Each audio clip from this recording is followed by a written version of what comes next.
I know kind of disappointed for this, but I will be reacting to his story, so meet you guys in the video. Tell Mom I loved her in my best shaky handwriting and left the note on my pillow, my hands still shaking from thinking about the drill sound from my last cavity filling. Ooh. My dentist appointment was in an hour, and faking my own death seemed like a better plan than just telling Mom I was scared and asking to reschedule. I ran and hid in the garage, waiting to see what would happen. My little sister found the note first and screamed so loud that my mom came running. Check the bathroom, then check outside. I panicked and doubled down, dragging my bike helmet and one shoe out to the backyard, leaving them by the fence like I'd been dragged off somewhere. Then I climbed into the treehouse to watch. My dad found the shoe and went pale, pulling out his phone. Someone kidnapped him. I'm calling the police. My heart dropped straight into my stomach. I hadn't thought this far ahead, and now my sister was sobbing, and my dad's thumb was hovering over the call button. I genuinely didn't know if I should come clean or keep hiding so I wouldn't have to get back in that dental chair. Then my mom climbed up the treehouse ladder and glared right at me. You have 60 seconds to come down before we call the police for real.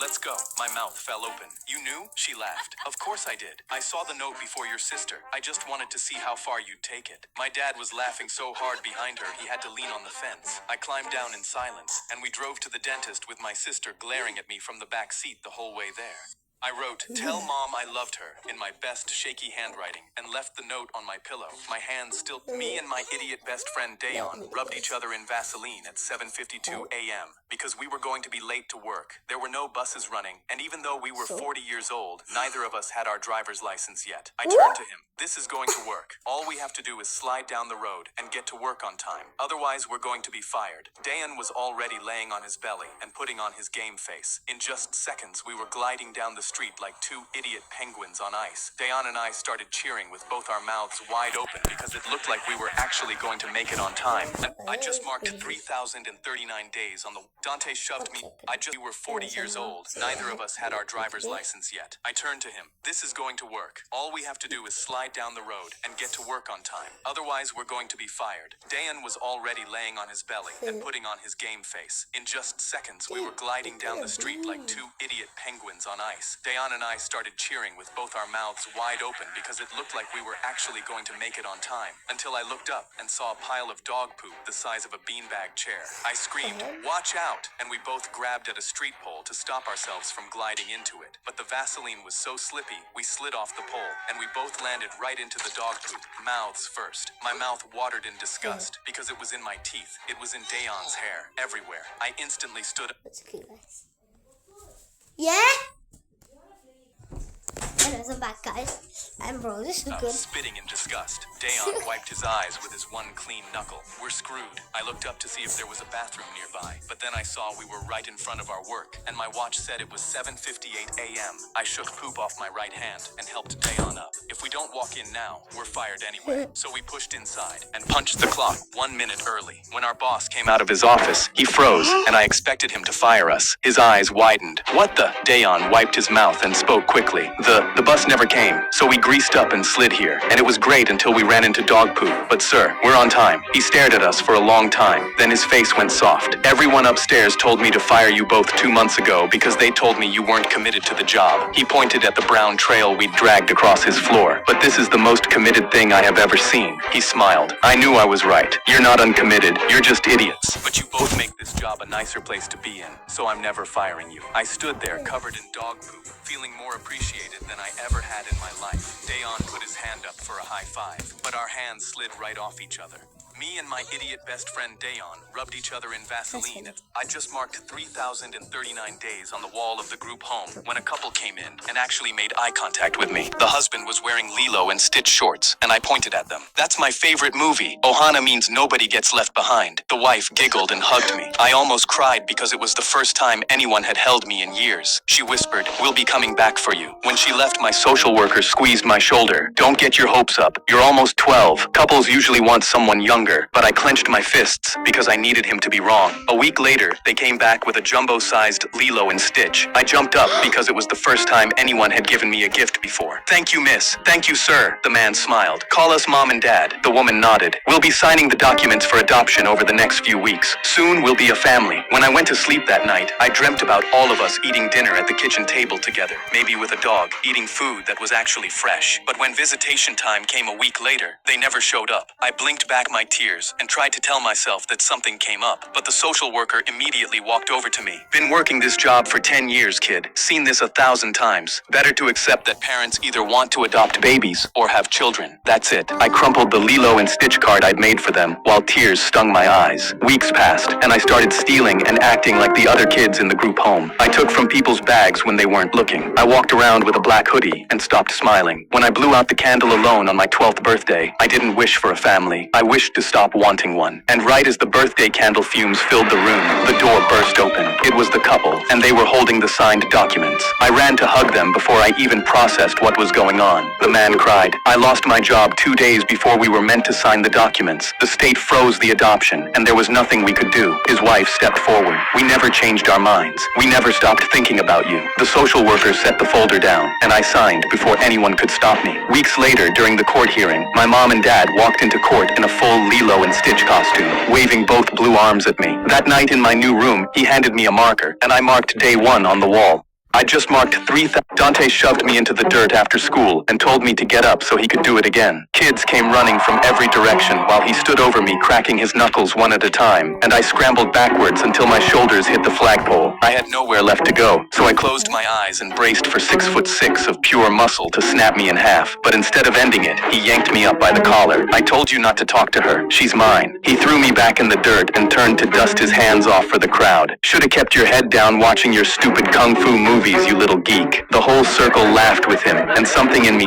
My dad stood over my bed. "You can skip school today, if you come to work with me instead." 5-year-old me instantly jumped out of bed, even though I had no idea what my dad's job was. Yes, yes, yes. He passed me a ski mask, and I followed him to the car with no idea what to expect. We drove past houses, and I pointed at the boarded up windows. "Where are we going, Daddy?" He spoke through gritted teeth. "Don't ask me any more questions, son." Beads of sweat came down my face, but I nodded because I didn't want my dad to be mad at me. He parked behind a house with cages on the windows, and when we got out, he pulled a huge black duffel bag out of the trunk. He hung the strap over my shoulder. "I need you to knock and give this to them, son. I can't be seen here. This job's better for you anyway." My knees were trembling, and I didn't want to do it anymore. But before I could say anything, my dad was already watching from behind the corner, so I dragged the duffel bag up the stairs. When I knocked, the biggest man I'd ever seen opened the door. I waved. "My daddy has this delivery for you. He's around the corner." He unzipped the bag without a word and stared inside. "Is that it?" My heart started pounding with adrenaline because he was staring at me with daggers in his eyes. He immediately grabbed his phone to dial 911, and I felt my dad's hand closed around my arm. "Run, buddy, as fast as you can. Now!" My dad was sprinting down the block, so I followed him while my ankles ached. "Why are we running, Daddy?" He didn't answer, and the sirens behind us kept getting louder. Ahead was an alley, skinny and dark. He stopped running. He turned around and ran towards me. "I'm sorry, son. I love you. I want you to remember that grown-ups sometimes do bad things, but it's never their children's fault." I wanted to ask what he meant, but he ran down the alley as the cop cars pulled up. An officer held me tight with tears in his eyes. "You shouldn't have had to go through that. I'm sorry, but I just wanted to know where my daddy was."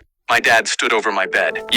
My dad shook me awake at 4 a.m. on a school night, frantically telling me to get out of bed and come to the living room right now. I shot up still half asleep, but Dad was already bolting downstairs. I followed him, my heart pounding because this felt wrong. Dad sat me in a chair and pulled me to the TV. Mortal Kombat was loaded up. I finally unlocked all the characters, son. I really want to play with you using them. He tossed me a controller with the widest grin and sat next to me, but I groaned because he'd made me believe something was wrong. "I have school tomorrow, Dad. I need to sleep." I put the controller down and stood up, but then he put his hand on my shoulder. "You're not going to school, kid. You're playing Mortal Kombat with me." My face lit up, and before I could respond, Dad pulled 2 pizza boxes and lemonade from behind the couch. "So what do you say? School or fun with your dad?" I instantly plopped down and grabbed my controller, while he loaded up the game smiling. I used every character he unlocked, and when the sun came up and the school bus drove by our house, me and Dad were still playing. The only danger around was having too much fun.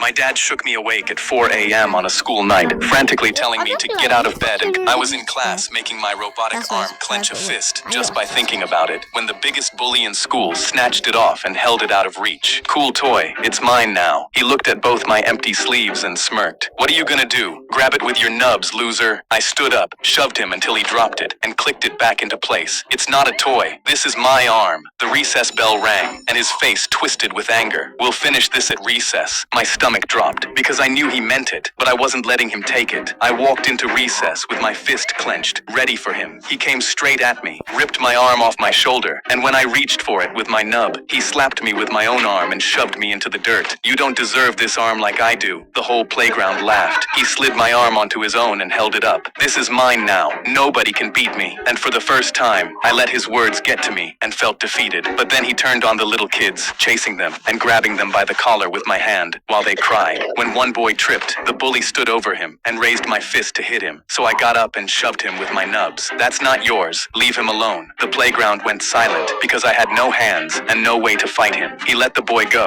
grabbed my collar, and pulled his fist back. Everyone waited for me to get destroyed, but I just smiled because he had no idea what he was holding. He swung my arm to punch me, but it yanked backward and stopped. He stared at it, confused. "Why'd it do that? Obey me. Punch him." But I smiled harder because I control my arm with my thoughts. I clenched my nub and my fist flew back and cracked him in his own nose. Then I made him slap himself, shove himself into the dirt, and grab his own collar. Exactly what he did to me. The whole playground erupted. The little kids he terrorized laughing the loudest. "Stop! You belong to me!" he cried, punching my arm as hard as he could to knock it off. But it's metal, so he just shattered the bones in his own hand and dropped to his knees, screaming. I calmly picked my arm up and clicked it back on. "You just got rocked by a kid with no hands, loser."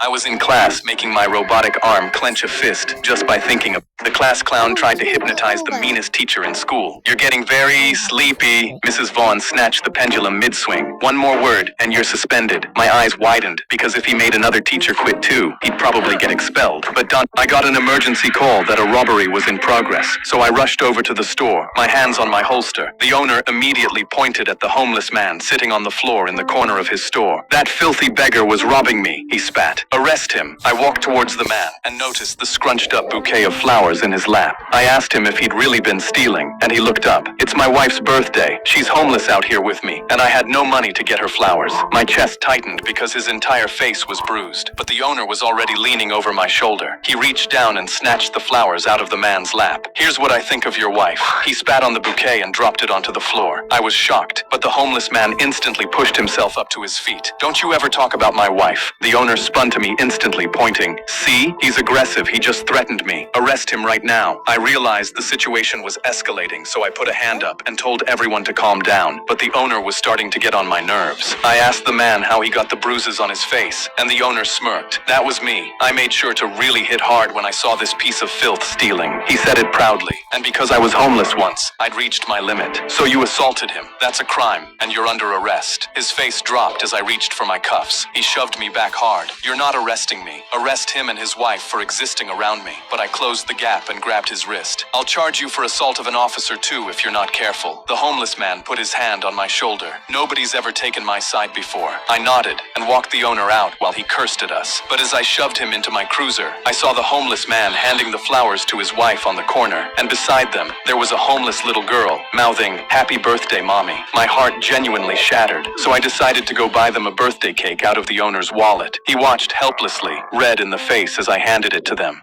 I got an I was showing the new girl Melody how to work the ticket register when I came home through the front doors, excited to spend the evening with my wife, but she backed into a corner the second she saw me. "Get away from me. I don't know you." She threw a plate directly at my head, and it smashed on the wall behind me. The shards bounced and cut my cheek as she screamed, "Tell me what you did to my husband." My hand shot to my face as I struggled to understand what she just said. "I am your husband. We've been married for 11 years. Liar." She grabbed the golf club off the couch and raised it above her head. "I know you took him. Where is he?" She started smashing counters, cracking the table we'd had dinner on just yesterday. "Please tell me what you did to him." I watched her sob and thought she was having a breakdown, so I pulled out my phone to dial 911, but she immediately roared, "No, you're not kidnapping me too." She bolted out the back doors and scaled the fence, running away from me into the woods. I immediately dropped my phone and ran after her, my brain scrambling to think of why my wife thought I had kidnapped myself. I caught her at the tree line and wrapped my arms around her. She thrashed and bit bit my forearm, still screaming for me to give her husband back. Paramedics traced the open call and reached us a few minutes later. At the hospital, a doctor sedated her, then pulled me aside and explained my wife had developed Capgras syndrome. It's where the brain becomes convinced the people you love have been replaced by clones out to harm you. There's no cure, and your wife is an extreme case, so we're moving her to a psych ward. I dropped to my knees, and the next day walked up to the window of her room. She started banging the glass the second she saw me, and begging me to bring her husband back. But I just stood helplessly on the other side, my fists clenched as tears rolled down my face. I'd never have her back.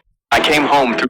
My classmate Derek handed me a Dorito and grinned. "I know you can't eat this." I shrugged. "What do you mean I can't eat a Dorito?" I threw the whole thing in my mouth, but the second I crunched down, my eyes went wide. "It's the one chip challenge." He laughed and pulled out his phone because my face was already turning red. Sweat poured down my face as my mouth and stomach instantly screamed in pain. I reached for Derek's milk carton, but he pulled it away, shoving his camera in my face. I got up and sprinted behind the lunch lady's counter, dropping to my knees and going through the fridge looking for milk. I opened the gallon carton and started drinking, not even caring 300 kids were screaming, "Milk boy," as the white liquid flowed down my face into my shirt. But then I felt it. My insides twisted, and the school bathroom stall was calling my name. I went to sprint out, but suddenly the principal blocked my path. He ripped the milk carton from me. "You're getting detention. I'm gonna crap myself." I screamed and ran straight into the bathroom, where I sat for 45 minutes hyperventilating in the stall. But Derek was right outside, sticking his hand underneath the stall with his phone on so he could record me. As I sat there, making the school bathroom unusable and feeling humiliated, I realized what I had to do. I walked into the cafeteria next day, hearing "Milk Boy" around me, but I simply sat down and pulled out my lunch. A tray of nachos, filled with one chip challenge chips, drizzled in Carolina Reaper sauce, jalapenos, and ghost pepper extract. From the outside, it looked like Derek's favorite, when in reality, it was the culmination of all of mankind's mistakes. Derek walked over the second he saw me. "What's up, Milk Boy? How's the one chip challenge?" But then my plate caught his eye. "I want some." His sausage fingers lunged for the nachos, and he shoveled handfuls into his mouth. I watched grinning as he ate 10 one-chip challenge chips with everything else on top. "What are you laughing at?" He slammed the table, but face dropped midway. "Oh my God!" He instantly read, flailing his arms.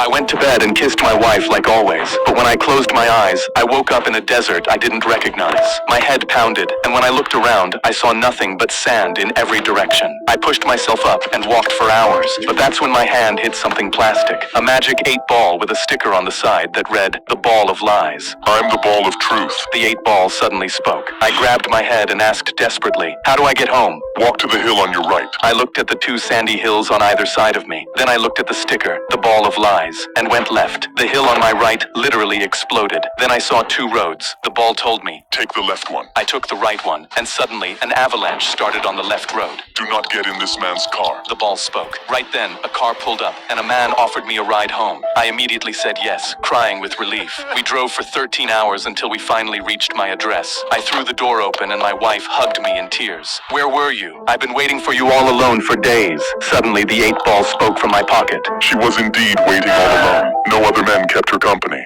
I went to bed and kissed my wife like always, but when I closed my eyes, I watched Spider-Man for the first time and was convinced I could climb walls. I ran past my cat and straight to my pet spider's tank and stuck my hand in it waiting for it to bite me. I was convinced it bit me and smiled because that's exactly what I needed. I'd begged my mom to buy me a Spider-Man suit, so I went into my closet and put it on. I pressed my hands flat against my bedroom wall. It didn't stick, but I wasn't worried. I was positive my powers were going to kick in soon. I waited a minute, then I opened my bedroom window and climbed out onto the roof. My hands gripped the shingles and I gasped. They were sticking. My powers kicked in. I started crawling across the roof on all 4s like Spider-Man. But then I heard meowing from the tree next to my house. It was my cat. She was stuck on one of the highest branches. This was my first mission. I jumped from the roof onto the tree and started climbing. Branch by branch I got higher. The cat was right there, so I grabbed it with one arm. I felt like a hero. Then I heard my mom scream from below. "What are you doing in that tree?" I yelled back. "Mom, my spider bit me. I'm Spider-Man now." My mom shook her head. "Get down before you hurt yourself." But when I looked down, I felt pee come out. I was way higher than I thought, and if I fell, I would take serious damage. I tried to climb down, but realized I couldn't climb down and hold the cat at the same time. Then a branch under my foot cracked. I hugged the tree with one arm and the cat with the other. The branch snapped. I hit every branch on the way down and landed directly on my left arm. I heard it crack and it bent the wrong way. I was screaming and crying lying in my Spider-Man suit, but the cat landed on my chest without a scratch, and she started purring on me.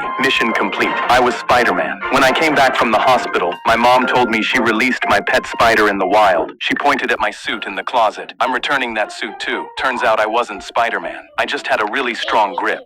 I watched Spider-Man for the first time and was convinced I could climb walls. I was typing on my school laptop when the webcam light started blinking, even though the camera was turned off. I immediately covered it with my hand and thought back to yesterday when the principal had handed these out at school. These laptops are completely free. Make sure to take them home. I waved at the lens and it blinked faster. I slid my chair back like the thing might bite me because someone had been watching me, but I rolled right back in and stared dead into the camera. Whoever you are, I'm catching you red-handed. I taped over the lens and took it to school the next morning, but the principal pulled me out of class at lunch and took me to his office. I know you've been damaging school property. He snatched my laptop and jabbed at the tape, but I jabbed back and asked, how did you know the tape was there? His face went red as he pushed me back. That's none of your business. Don't damage school property from now on. He pulled the tape off and shoved the laptop back to me before kicking me out, but I was smiling ear to ear. That night, I sat in my bed and made sure the light was blinking again. Then I pretended to not notice the camera and said out loud, I have proof that the principal is spying on us. It's hidden in my drawer, but I'll hand it over to the police tomorrow. Then I closed my laptop, called the cops for real, and told them a man was breaking into my house.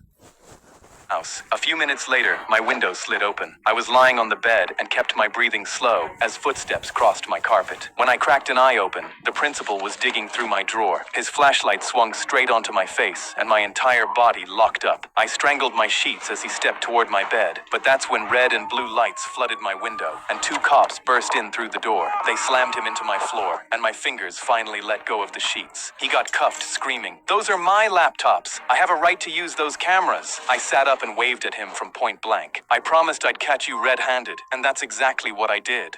I was typing on my school laptop when the webcam light started blinking, even though